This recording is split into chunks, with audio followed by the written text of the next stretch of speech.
الحمدللہ رب العالمین والصلاة والسلام علی سید الانبیاء والمرسلین اما بعد فاعوذ باللہ من الشیطان الرجیم بسم اللہ الرحمن الرحیم۔ حر کے واپس آنے کے بعد ابن سعد اپنا علم لے کر آگے بڑھا اور ایک تیر امام کی طرف چلا کر کہنے لگا، گواہ رہنا سب سے پہلا تیر میں نے ہی مارا ہے۔ اس کے ساتھ ہی طبل جنگ پر چوٹ پڑی اور دوسروں نے بھی تیر چلانے شروع کر دیے۔ جنگ شروع ہو گئی اور دونوں طرف سے سپاہی نکل کر آنے اور اپنی شجاعت کا مظاہرہ کرنے لگے۔ زیاد بن ابی سفیان کا آزاد غلام یسار اور ابن زیاد کا آزاد غلام سالم دونوں سب سے پہلے کوفیوں سے نکلے اور میدان میں آ کر دعوت مباہلہ دی۔ ان کے مقابلے کے لیے حبیب ابن مظاہر اور بریر بن حزیر آگے بڑھنے لگے، مگر امام نے انہیں روک لیا۔ یہ دیکھ کر عبداللہ بن عمیر کلبی نے مقابلے کی اجازت طلب کی۔ امام نے اجازت دی۔ یہ تنہا ان دونوں کے مقابل ہوئے۔ انہوں نے پوچھا، تم کون ہو؟ عبداللہ نے اپنا نام و نسب بیان کیا۔ انہوں نے کہا، ہم تمہیں نہیں جانتے۔ زہیر بن قین یا حبیب ابن مظاہر ہمارے سامنے آئے۔ اس وقت یسار آگے اور سالم پیچھے تھا۔ عبداللہ نے کہا، او فاحشہ کے بیٹے، تجھے مجھ سے مقابلہ کرنے میں عار ہے؟ یہ کہتے ہوئے ایک ہی وار میں اسے ڈھیر کر دیا۔ سالم نے ایک دم جھپٹ کر حملہ کر دیا۔ عبداللہ نے اس کی تلوار کو بائیں ہاتھ پر روکا۔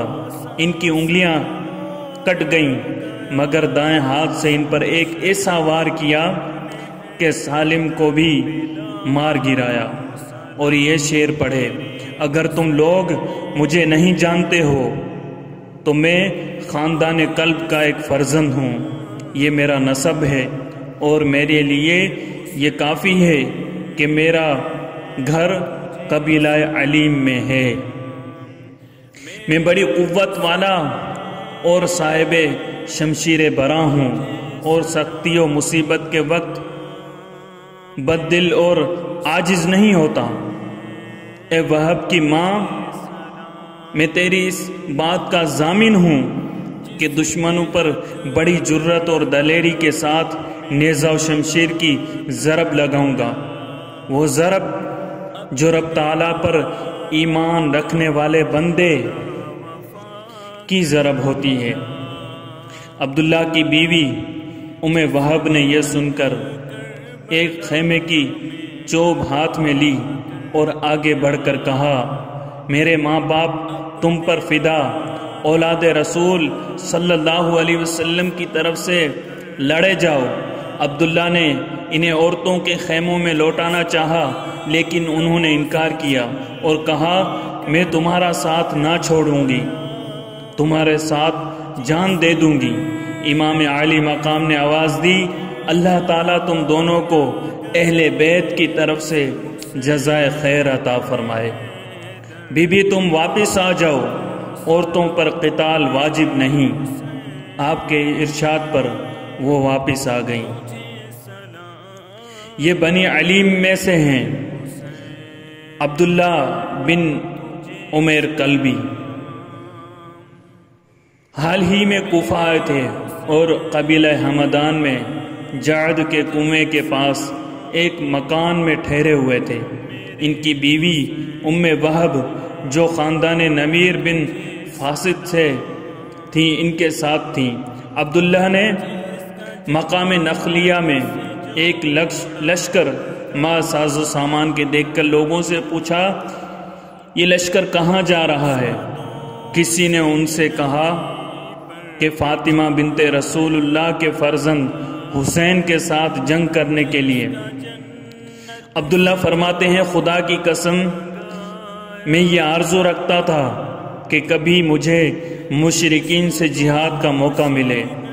جب میں نے حالات سنے اور لشکر کوفہ کو دیکھا تو میں نے یقین کر لیا کہ جو لوگ اپنے نبی کے نواسے پر لشکر کشی کر رہے ہیں ان سے جہاد کرنا بھی عند اللہ مشرکین کے ساتھ جہاد کرنے کے برابر ہے۔ پھر اپنی بیوی کے پاس آئے اور تنہائی میں بلا کر اس کو سب حالات سے اور اپنے ارادے سے آگاہ کیا۔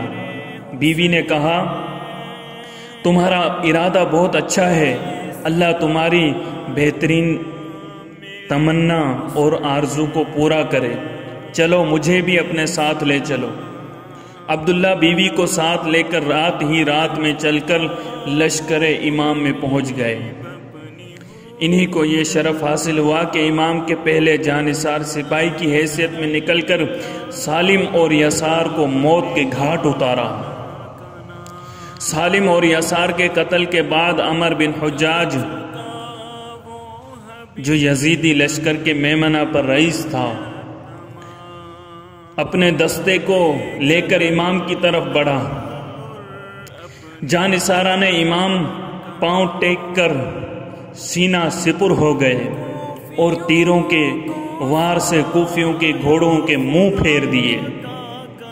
کوفیوں میں سے ایک گستاخ ابن جوزہ نے 2 مرتبہ بآواز بلند کہا حسین کہاں ہیں؟ کسی نے جواب نہ دیا۔ تیسری مرتبہ کہنے پر انصار امام نے کہا تیرا کیا مقصد ہے؟ اس ظالم نے کہا اے حسین تجھے دوزخ کی بشارت دیتا ہوں معاذ اللہ۔ امام عالی مقام نے جواباً فرمایا تو جھوٹا ہے، میں دوزخ میں نہیں بلکہ اپنے رب رحیم اور رسول شفیع و مطاع کے حضور جاؤں گا۔ پھر پوچھا یہ کون ہے؟ انصار نے کہا یہ ابن جوزہ ہے۔ آپ نے ہاتھ اٹھا کر کہا خداوند اس کو آگ میں ڈال دے۔ اسی وقت اس کا گھوڑا بدک کر دوڑا اور امام کے خیموں کے پیچھے جو خندق میں آگ جل رہی تھی اس طرف گیا۔ جوزہ نے چاہا کہ خندق کو پھلانگ کر چلا جائے مگر گھوڑے کے اچھلنے کے وقت یہ اس پر سے گرا اور پاؤں رکاب میں اٹک گیا۔ اب اس کا ایک پاؤں تو رکاب میں اٹکا ہوا تھا اور باقی وجود لٹکا ہوا تھا اور گھوڑا پریشانی کے عالم میں برابر بھاگ رہا تھا۔ چنانچہ اس کا سر، ران، پنڈلی اور ایک پاؤں تو گھوڑے کے نیچے آ کر اور برابر کی ٹھوکروں سے چور چور ہو گیا۔ آخر گھوڑے نے خندق کی آگ میں ڈال دیا اور وہ ظالم فنا فی النار ہو گیا۔ مسروق بن وائل حضرمی بھی انہی سواروں میں سے ایک تھا جو دستے کے آگے آگے تھا۔ وہ کہتا ہے کہ میں آگے آگے اس لیے تھا کہ میں یہ چاہتا تھا کہ کسی طرح حسین کا سر کاٹنے میں کامیاب ہو جاؤں تاکہ اس وجہ سے ابن زیاد کے ہاں قدر و منزلت پاؤں، لیکن میں نے حسین کی بددعا سے ابن جوزہ کا حشر دیکھا تو میرا ارادہ بدل گیا اور میں لشکر یزید سے بالکل علیحدہ ہو گیا۔ اس کے بھائی عبد الجبار نے لشکر سے علیحدگی کا سبب پوچھا تو کہنے لگا میں نے اس خاندان کے لوگوں سے ایک ایسی بات دیکھی ہے کہ میں کبھی بھی ان سے نہ لڑوں گا۔ یہ بھی سلسلہ اتمام حجت کی ایک کڑی تھی۔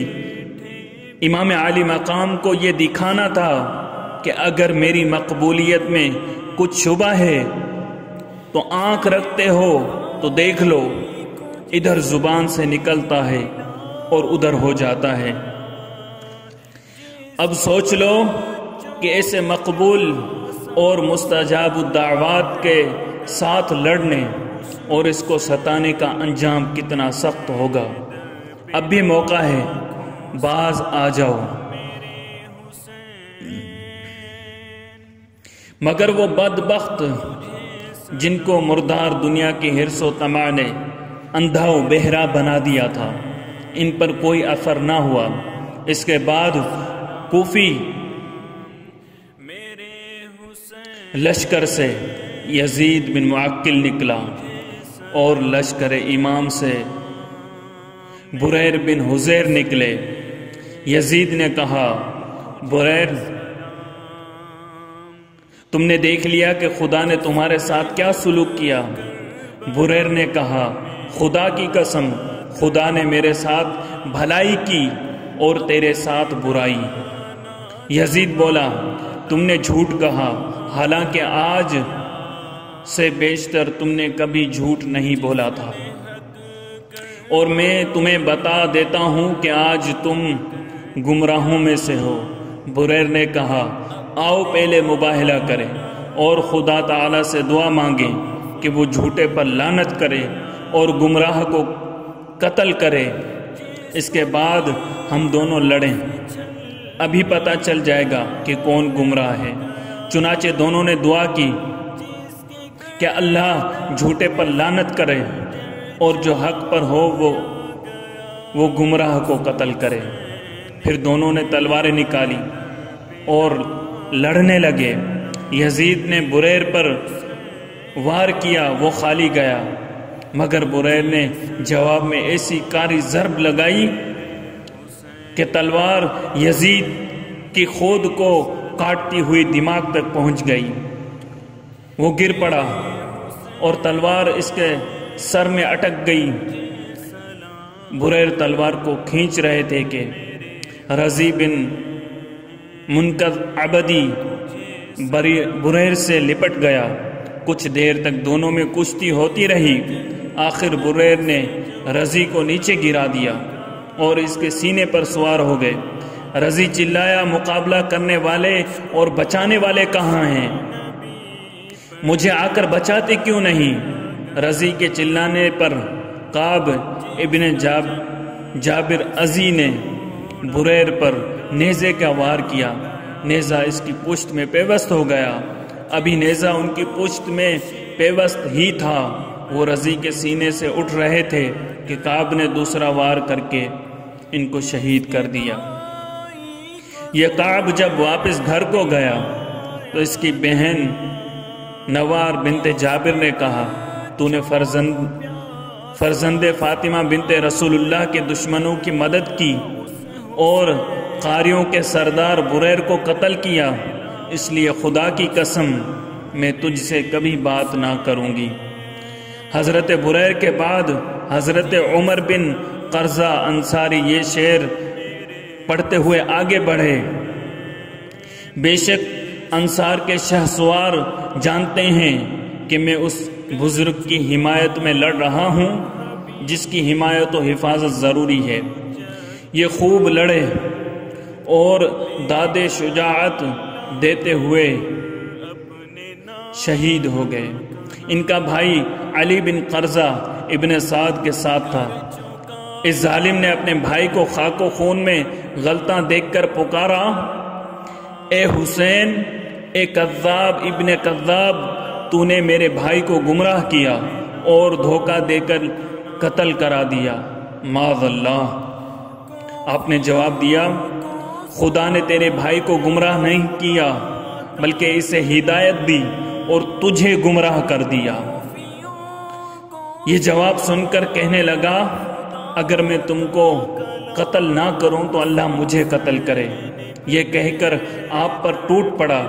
حضرت نافع بن بلال مرادی نے ایک دم آگے بڑھ کر اس کو روکا اور اس پر نیزے کا ایسا وار کیا کہ وہ چاروں شانے چت گرا، مگر اس کے ساتھیوں نے آگے بڑھ کر اس کو بچا لیا اور اٹھا کر لے گئے۔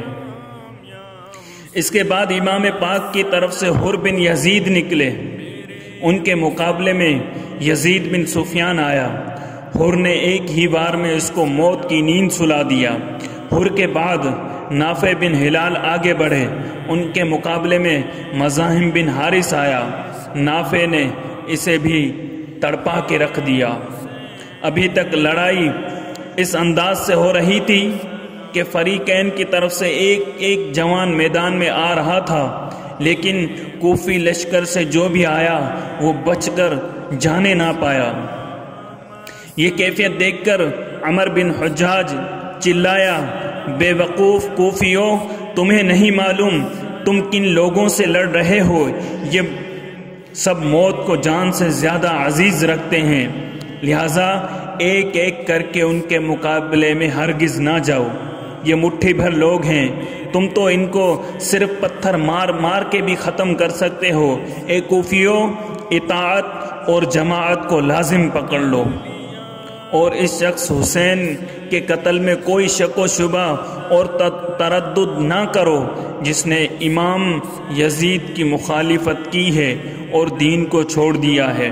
یہ سن کر امام پاک نے فرمایا، اے عمر بن حجاج، جو کچھ تم کہہ رہے ہو مرنے کے بعد تمہیں معلوم ہوگا کہ کس نے دین کو چھوڑا تھا اور کون دوزخ کا ایندھن بنتا ہے۔ عمر بن سعد نے بھی عمر بن حجاج کی رائے کو پسند کیا اور ایک ایک کے مقابلے کی سخت ممانعت کر دی۔ اس کے بعد عمر بن حجاج نے جو لشکر یزید کے میمنہ پر مقرر تھا، امام پاک کے میمنہ پر عام حملہ کر دیا۔ کچھ دیر تک لڑائی ہوتی رہی۔ اس میں امام کے انصار میں سے حضرت مسلم بن اوسجہ اسدی شہید ہوئے۔ ان کو مسلم بن عبداللہ زبابی اور عبد الرحمن بجلی نے شہید کیا۔ امام پاک ان کے لاشیں کے قریب تشریف لے گئے۔ ابھی ان میں کچھ رمق باقی تھی۔ فرمایا، مسلم، خدا تعالیٰ تم پر رحم کرے۔ پھر فرمایا، پس کوئی تو ان میں سے اپنا ذمہ پورا کر چکا اور کوئی ان میں انتظار کر رہا ہے، مگر وہ بالکل نہیں بولے۔ پھر حبیب ابن مظاہر نے قریب آ کر کہا، مسلم، تمہیں جنت مبارک ہو۔ مسلم نے بہت آہستہ سے کہا، خدا تمہیں خیر و بھلائی سے رکھے اور خدا تمہیں خیر و بھلائی مبارک کرے۔ حبیب نے کہا، میں جانتا ہوں کہ میں بھی تمہارے پاس ابھی پہنچنے ہی والا ہوں، ورنہ میں ضرور تم سے کہتا کہ کوئی وصیت کرو اور اسے میں ضرور پورا کرتا۔ مسلم نے امام پاک کی طرف اشارہ کر کے کہا کہ صرف یہ وصیت کرتا ہوں کہ ان پر جان فدا کرنا۔ حبیب نے کہا، واللہ میں ایسا ہی کروں گا، اور مسلم کی روح اپنے آقا کے سامنے پرواز کر گئی۔ اس کے بعد شمر جو لشکر یزید کے میسرہ پر مقرر تھا، امام پاک کے میسرہ پر حملہ آور ہوا، اور اس کے حملے کے ساتھ ہی یزیدی چاروں طرف سے انصار امام پر ٹوٹ پڑے۔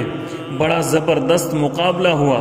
امام کے ساتھ کل 32 سوار تھے، مگر انہوں نے بے مثال شجاعت و بہادری کا مظاہرہ کیا۔ جدھر رخ کرتے تھے کوفیوں کی صفوں کو الٹ دیتے تھے۔ یزیدی لشکر میں بھگدڑ مچ گئی، سواروں کی صفوں کو درہم برہم کر دیا۔ عزرہ بن قیس جو کوفی سواروں کا سرخیل تھا، اپنے سواروں کو ہر طرف پسپا ہوتے دیکھ کر عبد الرحمن بن حسین کو ابن سعد کے پاس بھیجا کہ تم دیکھ رہے ہو، ان چند سواروں نے میرے سوار دستے کا منہ پھیر دیا ہے، اور اب حال یہ ہے کہ میرے سوار ادھر ادھر بھاگ رہے ہیں اور جان بچانے کی فکر کر رہے ہیں، اس لیے فوراً کچھ پیدل اور کچھ تیر انداز بھیج دو۔ ابن سعد نے عزرا کی درخواست پر شبس بن ربعی کو جانے کا حکم دیا، مگر اس نے گریز کیا۔ یہ شبس بن ربعی مصعب بن زبیر کے عہد امارت میں کہا کرتا تھا کہ خدا اہل کوفہ کو کبھی برکت و ہدایت نہ دے گا۔ کیا تم تعجب نہیں کرتے کہ ہم حضرت علی بن ابی طالب اور ان کے فرزند حسن کی رفاقت میں 5 سال تک برابر ابو سفیان کے خاندان سے لڑتے رہے؟ یہ علی کی جماعت میں سے تھا، پھر حضرت علی کے فرزند امام حسین کے دشمن ہو گئے، جو اس وقت روح زمین کے آدمیوں میں سے بہترین آدمی تھے، اور ہم معاویہ کے خاندان اور سمیہ کے بچے کے حامی ہو کر ان سے لڑے۔ ہائے ہائے رے گمراہی، وائے وائے رے گمراہی۔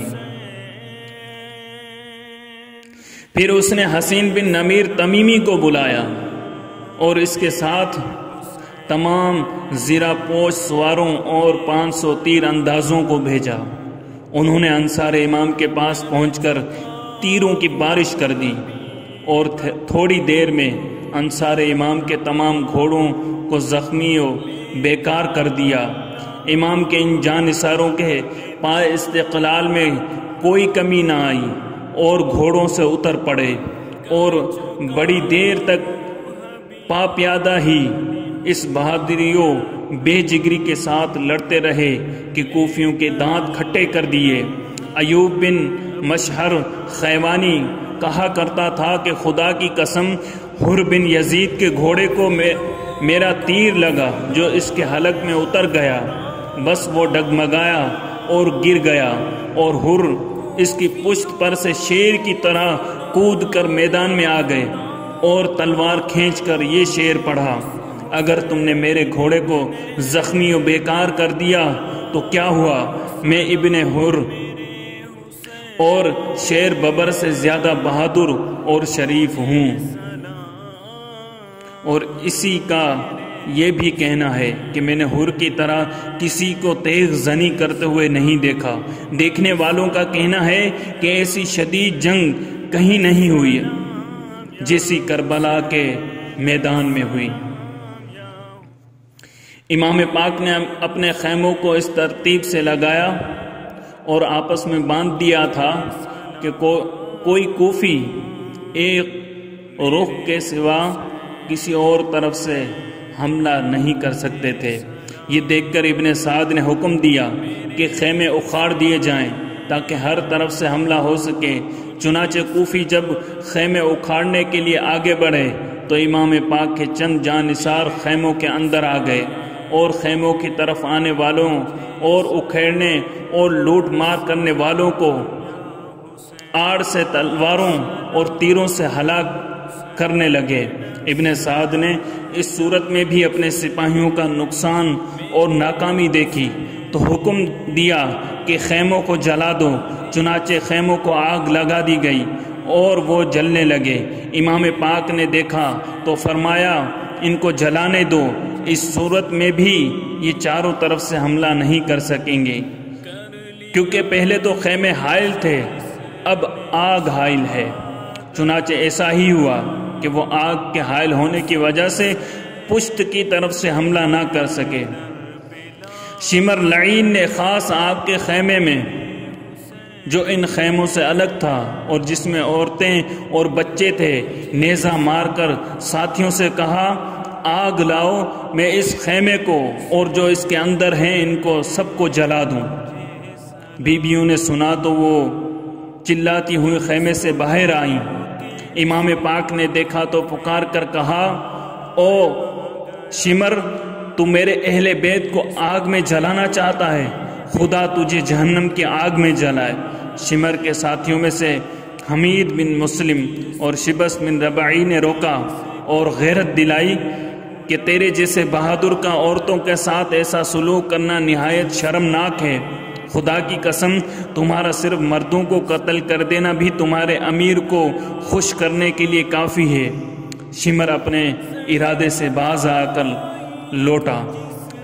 اس کے لوٹتے ہی زہیر بن قین نے 10 آدمیوں کے ساتھ اس پر اور اس کے ساتھیوں پر حملہ کیا اور ابو عزا زبابی کو مار گرایا اور ان کو خیمے سے دور ہٹا دیا۔ اسی اسنا میں عبداللہ بن عمیر قلبی یزیدیوں کے ساتھ سخت لڑائی کرتے ہوئے شہید ہو گئے۔ ان کی بیوی ان کے لاشیں پر آئیں اور سر کی طرف بیٹھ کر ان کے چہرے سے گرد و غبار صاف کرتے ہوئے کہہ رہی تھیں: تمہیں بہشت میں جانا مبارک ہو۔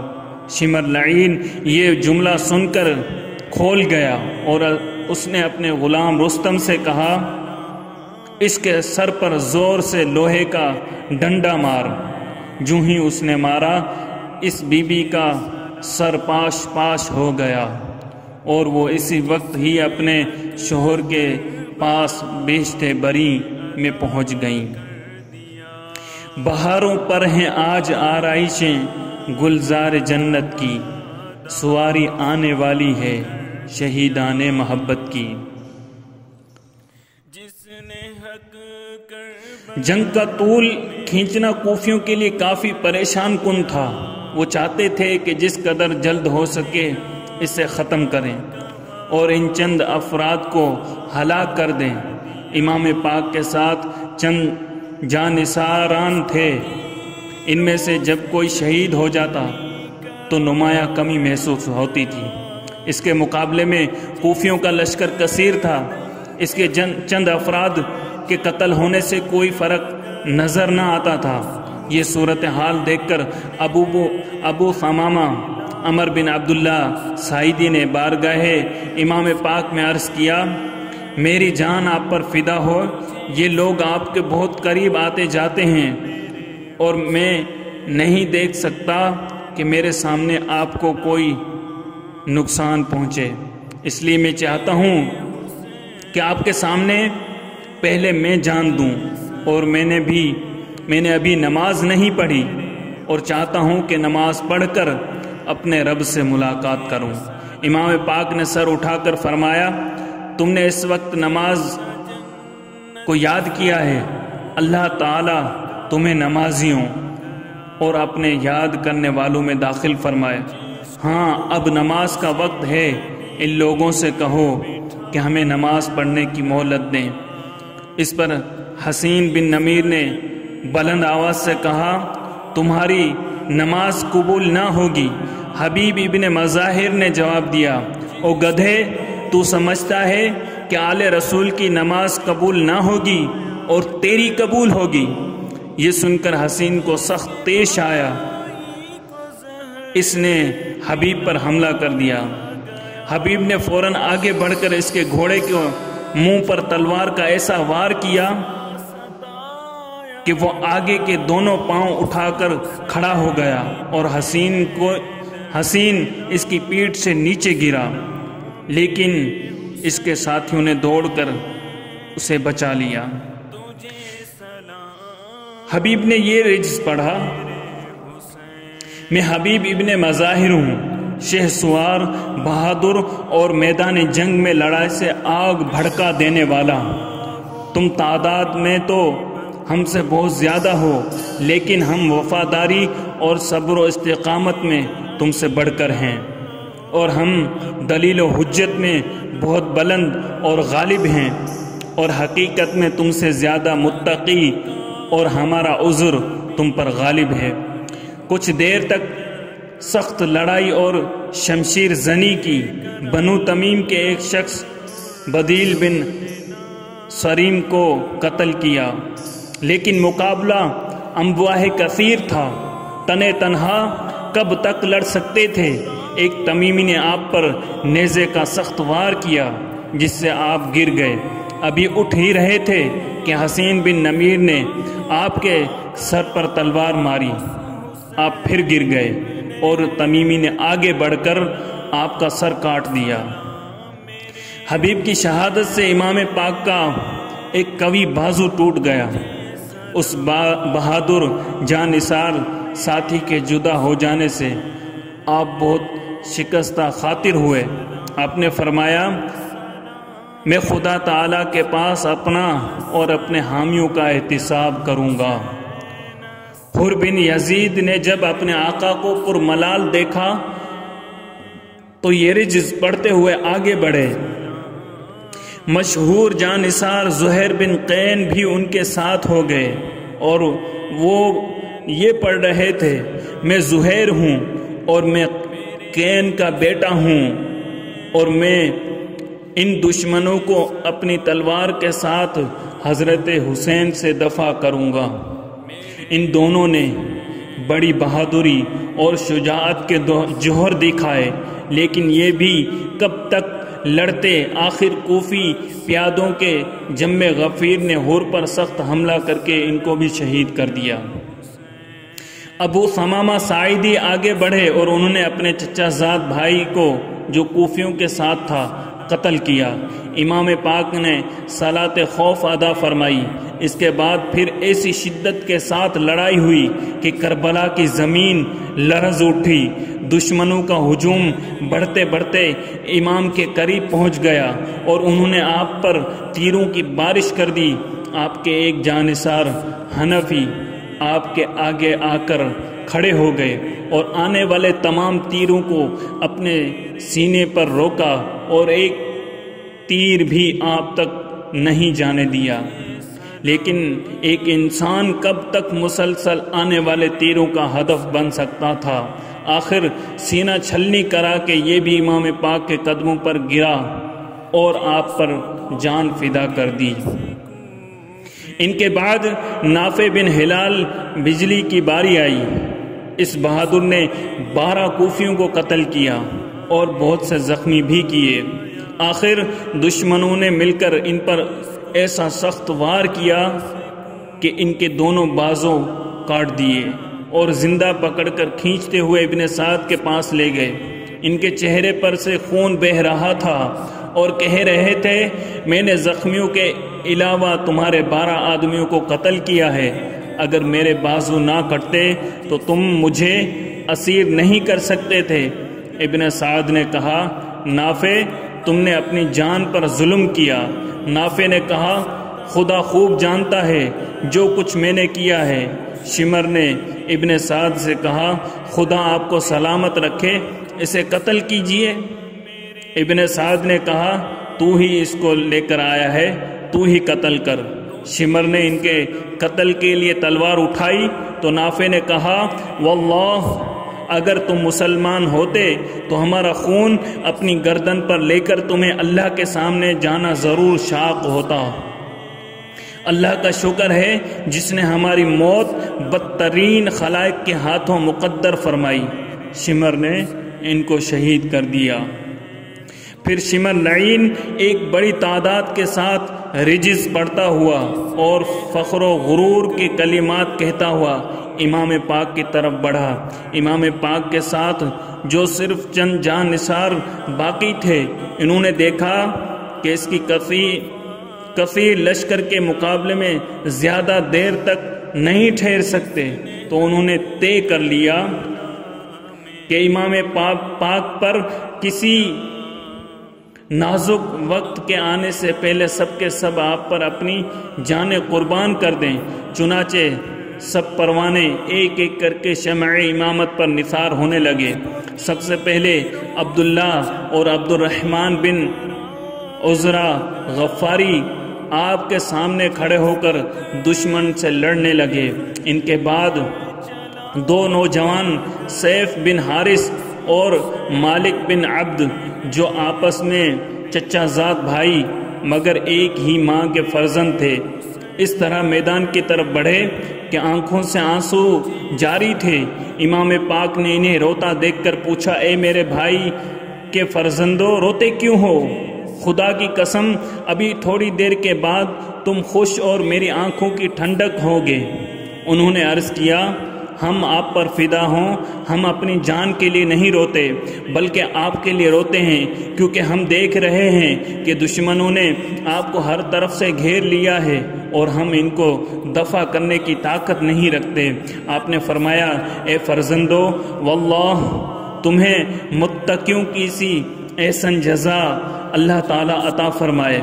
میری حالت پر غمگین ہونے اور میرے ساتھ ہمدردی کرنے پر آمین۔ اسی اسنا میں حنظلہ بن اسد شامی امام پاک کے سامنے آ کھڑے ہو گئے اور پکار کر کہنے لگے، اے لوگو، مجھے اندیشہ ہے کہ تم پر یوم الاحزاب اور قوم نوح و عاد و ثمود اور ان کے بعد کی اقوام کی طرح عذاب نازل ہو۔ اللہ تعالیٰ بندوں کے لیے ظلم نہیں چاہتا۔ اے میری قوم کے لوگوں، مجھے تمہارے لیے روز قیامت کا ڈر ہے، جس روز تم پیٹھ دے کر بھاگتے پھرو گے اور کوئی تمہیں اللہ سے بچانے والا نہ ہوگا، اور جس کو اللہ گمراہ کر دے اس کو ہدایت دینے والا کوئی نہیں۔ اے میری قوم کے لوگوں، حضرت حسین کو قتل نہ کرو، کہیں ایسا نہ ہو کہ اللہ تم پر عذاب نازل کر کے تمہیں تباہ و برباد کر دے، اور افتراء پر داز ہمیشہ ناکام ہی رہتا ہے۔ امام پاک نے فرمایا اللہ تعالیٰ تم پر رحم کرے، ان لوگوں نے اپنے اوپر عذاب تو اسی وقت ہی واجب کر لیا تھا جب انہوں نے میری دعوت حق کو رد کر دیا تھا، اور اب یہ ہم سب کو قتل کرنے کے لیے میدان میں آ گئے ہیں، اور انہوں نے ہمارے صالحین بھائیوں کو قتل بھی کر دیا ہے، اب وہ کیسے باز آ سکتے ہیں؟ لہٰذا اب ان کو سمجھانا بیکار ہے۔ حنظلہ نے کہا میں آپ پر فدا ہو جاؤں، آپ نے سچ فرمایا۔ اب مجھے اجازت دیجیے کہ میں بھی اپنے بھائیوں سے جا ملوں۔ فرمایا جاؤ اس دار البقاء کی طرف جو دنیا و ما فیہا سے بہتر ہے۔ حنظلہ نے کہا السلام علیکہ یا ابا عبداللہ، اللہ کا آپ اور آپ کے اہل بیت پر درود و سلام ہو، اور اللہ ہم سب کو بہشت میں ملائے۔ امام پاک نے اس پر 2 مرتبہ آمین کہا۔ حنظلہ آگے بڑھے اور لڑتے لڑتے شہید ہو گئے۔ اس کے بعد سیف اور مالک دونوں السلام علیکہ یا ابن رسول اللہ کہتے ہوئے آگے بڑھے۔ آپ نے فرمایا وعلیکم السلام ورحمۃ اللہ، دونوں نے لڑتے ہوئے جانیں قربان کر دی۔ اس کے بعد عابس بن ابی شبیب شاکری نے اپنے آزاد کردہ غلام شوذب سے پوچھا کیا ارادہ ہے؟ اس نے کہا ارادہ یہی ہے کہ فاطمہ بنت رسول اللہ کے فرزند کی طرف سے ان کے دشمنوں سے لڑتا ہوا جان دے دوں۔ عابس نے کہا مجھے تجھ سے یہی امید تھی، آؤ ابو عبداللہ حسین کو سلام کریں اور اجازت طلب کریں۔ آج کا دن وہ دن ہے کہ جتنا ہم سے ہو سکے ثواب لوٹ لیں، بس آج کے بعد ایسے نیک عمل کا موقع نہیں ملے گا۔ شوذب نے امام پاک کو سلام کیا اور آگے بڑھ کر لڑنے لگا، یہاں تک کہ وہ بھی شہید ہو گئے۔ عابس نے سلام کے بعد عرض کیا یا ابا عبداللہ، خدا کی قسم روئے زمین پر مجھے آپ سے زیادہ کوئی عزیز نہیں، لیکن اے کاش میں اپنی جان دے کر آپ کو ان دشمنوں سے بچا سکتا۔ یہ کہہ کر تلوار کھینچی اور دشمنوں کی طرف بڑھے۔ یہ شجاعت و بہادری میں بہت مشہور تھے۔ ربی بن تمیم نے ان کو پہچان کر اپنے ساتھیوں سے کہا یہ شیر میدان و دغا ہے، خبردار تم میں سے کوئی شخص تنہا ہرگز اس کے مقابلے میں نہ جائے۔